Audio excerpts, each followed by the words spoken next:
Olá pessoal, voltamos aqui para a aula número 3 de responsabilidade civil do Estado. E detalhe, meus caros amigos, é importante ressaltar a todos vocês a importância do Estado exatamente o seu agente, tá? O que significa, meus caros amigos? Do ponto de vista do agente, aquele que efetivamente fez o ato em si, tá certo? A sua responsabilidade pode ser direta, até o exemplo que eu passei no vídeo anterior, não é? Do presidente da República, como pode ser indireta também. Então, ou seja, a responsabilidade do agente ela pode ser indireta quando acontece exatamente o quê? Um animal, tá certo, gente? Que está ao seu poder, saia, por exemplo, totalmente sem noção e atropela uma outra pessoa. Isso seria uma responsabilidade de terceiros. Tá? Então, nós temos que também ter esse ponto de vista.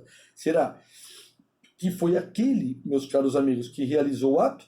Ou foi uma função de terceiros? Bom, já analisando, meus caros, a responsabilidade civil quanto ao seu fundamento, ela poderá ser estudada como responsabilidade subjetiva, tá certo, senhores?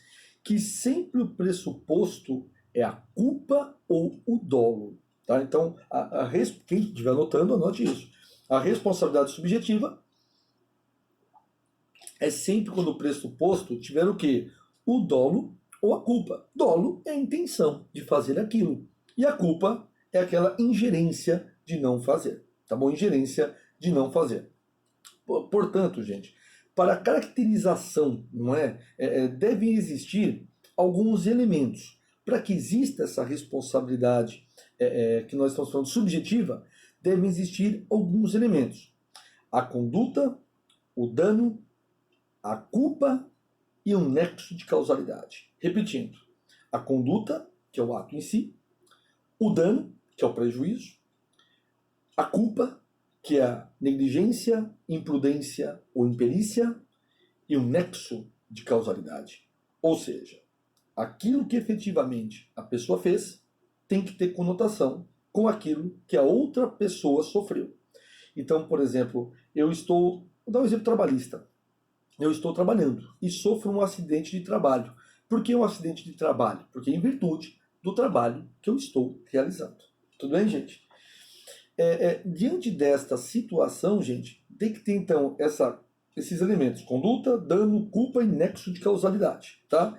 Entre a conduta e o dano, sob a perspectiva da responsabilidade objetiva, na qual não há necessidade da prova da culpa. Então, anote isso. Já na responsabilidade objetiva, não há necessidade da prova da culpa. Tá bom, gente? Basta apenas a existência do dano, da conduta e do nexo de causalidade. Então, olha só que interessante, queridos. Na responsabilidade subjetiva, a culpa tem que estar clara. Na objetiva, não há necessariamente a figura da culpa. Está na objetiva, tá? Bom, gente, a responsabilidade, ela está o quê? Calcada onde? Onde que ela é calcada, gente, essa responsabilidade do Estado, né? No risco assumido pelo lesante, em razão da sua atividade. Claro que tem atividades que têm muito mais riscos do que outras atividades em si. Tudo bem? E todo mundo assume por essa responsabilidade, tá? Um piloto de Fórmula 1, gente, é claro que ele assume termos que é um esporte no mínimo perigosíssimo, tá? Para começar, tá? Um bombeiro civil, é uma história, meu cara. Um policial, temos vários exemplos aí, tá? Bom, a responsabilidade extracontratual do Estado, gente, ou também chamada de responsabilidade civil da administração pública, como eu disse a vocês, e você já deve ter lido, ela tem fundamento no artigo 37, parágrafo 6º da Constituição, tá? Que determina ser de rigor das pessoas jurídicas de direito público ou de pessoas de direito privado que são prestadoras de serviço público, tá bom, gente? E elas respondem, sim, pelos danos causados pelos seus agentes. O que você leu no artigo 37, parágrafo 6º? Vou ler só o parágrafo 6º aqui nesse momento. Vamos lá. as pessoas jurídicas de direito público e as pessoas de direito privado, prestadoras de serviços públicos, responderão pelos danos causados aos seus agentes, nesta qualidade, se causarem a terceiros, assegurando o direito de regresso contra o responsável nos casos de dolo ou de culpa.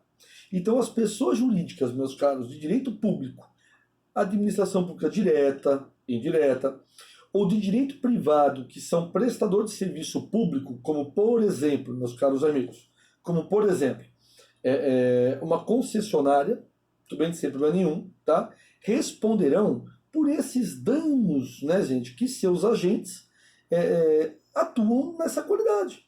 Então, um policial que mata uma pessoa, tá certo, senhores? E aí é colocado como excesso, tá certo? Pelo policial, aquela coisa toda. O Estado será responsável. Tá bom, gente? O Estado será responsável, tá? Bom, analisando o parágrafo 6º, gente, do artigo 37, qual a conclusão que nós chegamos aqui para você poder entender? Percebemos, meus caros amigos, claramente e de forma assim muito evidente, mas muito evidente mesmo, que a aplicação das regras da lei, dessas regras normativas responsáveis por esse caráter da responsabilidade civil do Estado, ou da responsabilidade civil da administração pública, os dois termos estão corretos, dizem respeito apenas a danos extracontratuais que são causados. Sendo certo, meus caros amigos, que os danos indenizáveis que são causados, obviamente, pelo Estado, e estejam envolvidos nessas relações de contratos administrativos, seguem regras especiais. Por exemplo, uma licitação. Uma licitação que traz prejuízo, por exemplo, aos envolvidos. Tem regras próprias. Não se aplica o parágrafo 6º do artigo 37. Então, o que eu devo notar, gente? Que numa relação contratual do Estado, não se aplica o parágrafo 6º do artigo 7º. Não se aplica o parágrafo 6º do artigo 7º. Tá? Não se aplica, não. Tá bom, gente? E não serão objetos da nossa aula, porque isso é parte exclusiva do direito administrativo e não do direito civil. Tá bom? Então isso eu deixo para o profissional de direito administrativo, que vai trabalhar isso com vocês. Tá bom, gente? Então é por isso que nós vamos abordar apenas a questão extracontratual do ponto de vista administrativo. Tá bom? Bom, ressalto ainda, gente, aqui salta aos olhos de todos nós ainda, que o parágrafo 6º do artigo 37, ele usou a expressão agente. Ele usou esse termo aqui, agente, né? Que no sentido genérico, o que significa essa palavra, gente? Né? Agente. É um genérico de servidor público, tá certo, senhores? Servidor público.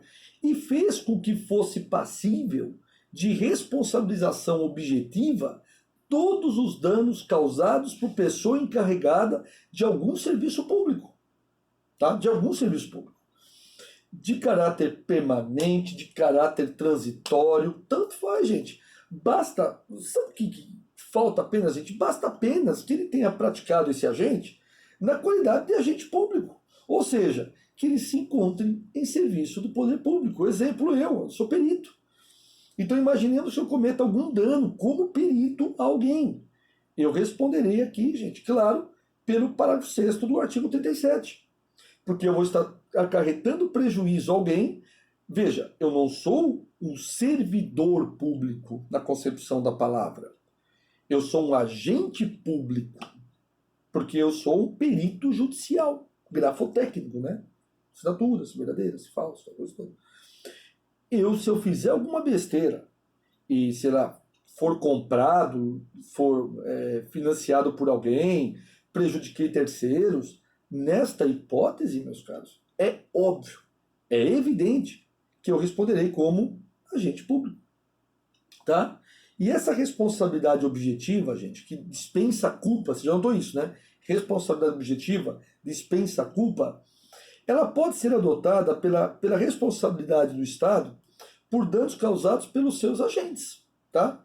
E nós vamos explicar aqui, gente, de forma mais detalhada, nas demais aulas, para que não fique um texto aqui, um vídeo muito longo para vocês. Como vocês puderam notar, gente, a aula de hoje ela é extremamente técnica. Então é importante que você pare, anote, volte, ouça de novo, anote. Caso tenha uma dúvida, chama eu no WhatsApp. Beleza? Até mais, gente. Continuar que tem bastante coisa para falar para vocês aqui. É.